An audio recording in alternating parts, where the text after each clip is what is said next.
What's going on, everybody? It's BGN Fishing here, and we're going to be talking about my most used setups as a 16-year-old sponsored tournament angler. Alright guys, for my first setup we have a 7.5 Tatula Elite.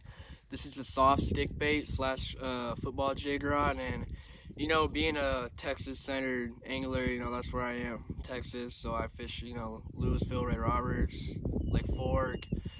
Fish are super pressured in these lakes, so stick baits are being used a lot, stuff like that. So this rod, is always on the deck. I'm picking this up probably 5 times a day. Just using this hours on end. And for the reel, I have a Tatula SV 8-to-1. You'll see a common pattern with this. We're big Daiwa guys, and the Tatula SV, I think it's just so hard to beat. I mean, you can get the Zillion, but I mean, these things are bulletproof. Like, you're not breaking an SV. And see, right now I got this little micro jig. I don't know what brand this is. Maybe Brian Thriss. I'm not sure exactly, but this is definitely one of my most used setups because it's just so versatile and it's amazing. Setup number 2. This is a 7-foot finesse Tatula Elite rod with a Daiwa SV reel. So what you see I'm throwing right here, this is the main lure I'm throwing on the setup. I'm a big fluke guy. Always have been since I've been fishing ponds. It's what I have confidence in. So any angler knows you need to throw what you have confidence in. If the bite gets rough, I'm throwing a fluke probably.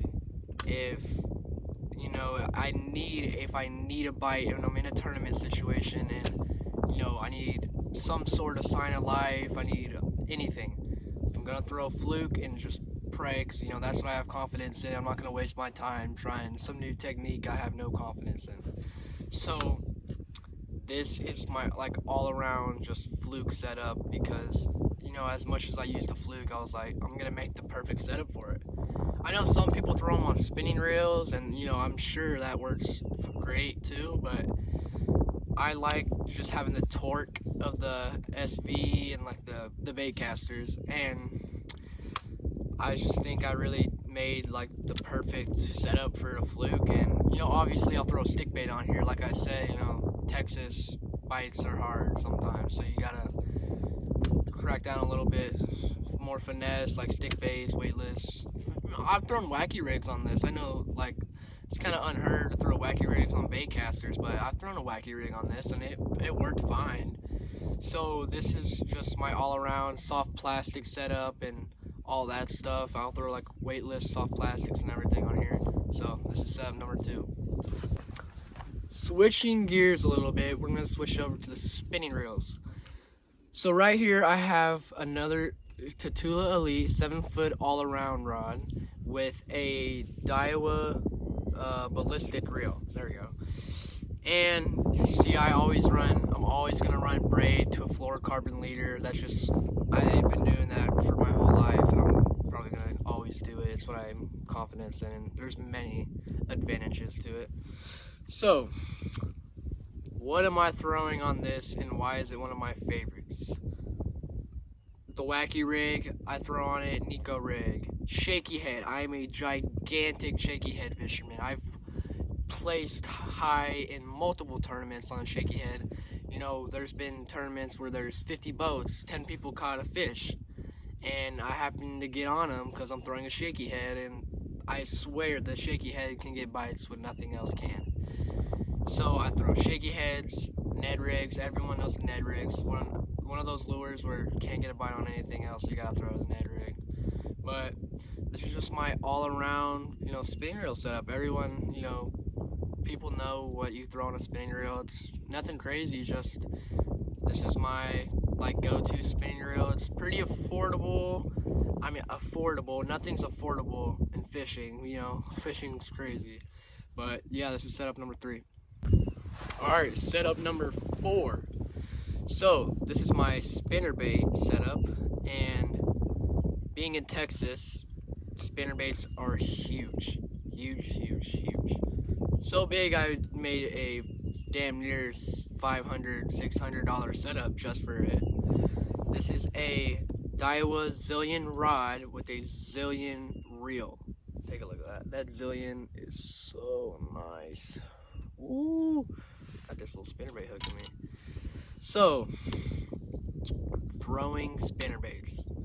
Such a big deal for me in tournaments. I've caught so many kickers on the spinnerbait. It's, if I get a limit, I'm going to go throw the spinnerbait around. It's just one of those things for me.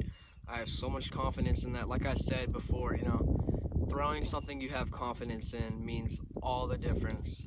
If you don't have confidence in a new style and you're trying it for the first time in a tournament, go ahead. You're never going to learn if you don't do it. But in a tournament, in my opinion, I'm going to stick to something I have confidence in and I know I've caught big fish on.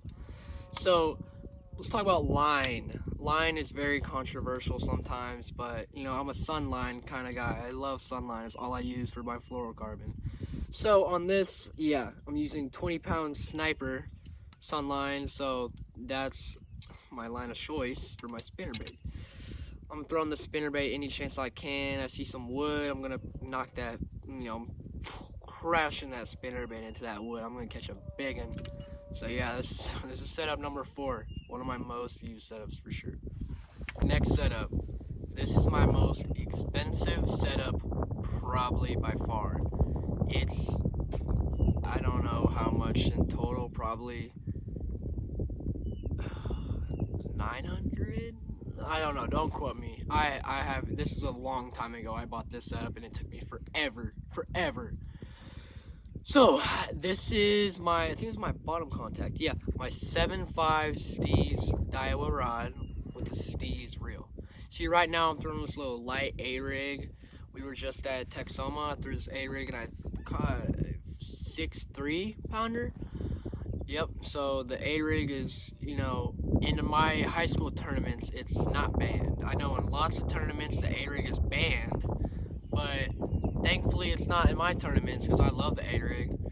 But fun fact though, I've never even caught a fish in a tournament on the A-rig. I know it's kind of, I say how much I love it and I never even caught a fish on it in a tournament.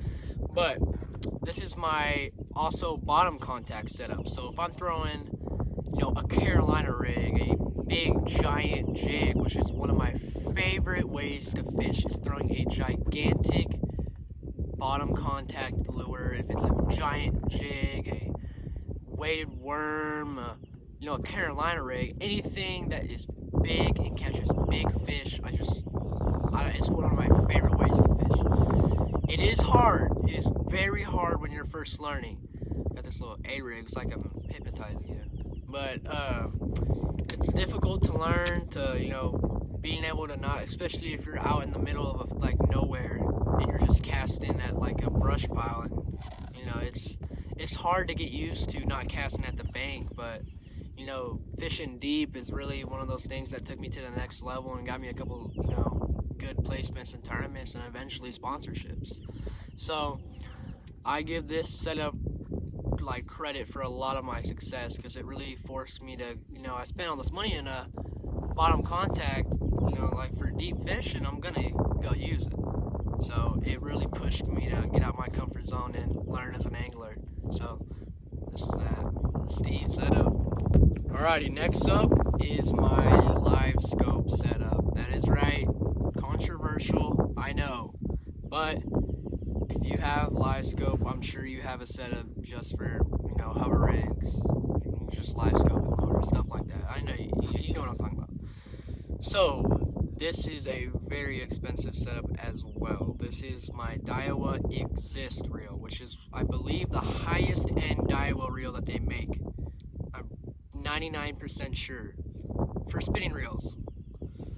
Even bait, I don't know. And then I'm throwing this on the Tatula Elite 7.4 Versatile. I believe this is AGS guides. Yeah, AGS guides. Basically carbon fiber. The Steez have them. So right here I'm throwing a Cyclops jig, and this is, in my opinion, one of the most underrated jig heads for live scoping. It gives it a completely different presentation. Here, I have the packet. Here you go. Look, Cyclops jigs. It gives it a completely different presentation. I've never seen anything like it. As I met the guy at the Classic, and we started talking. He showed me some videos, and I was, I had to try it. Like, I have to buy it. You go to the Classic to buy stuff, So I bought it. I believe I went to Louisville, which is a tough lake. I mean, Louisville sucks. But I started like noticing a pattern that they kind of like this thing. I started catching some fish a little bit more than usual. Started to experiment with size, and they have white, black jig heads, all that stuff. And I mean, it's overall just a great company. So all right, enough with the jig heads. This is, fishing has become a very electronic industry. Live scope, side scan, crazy mapping, dudes with 5-6 graphs on their boat. If you want to succeed in the modern fishing, you have to just take advantage of it.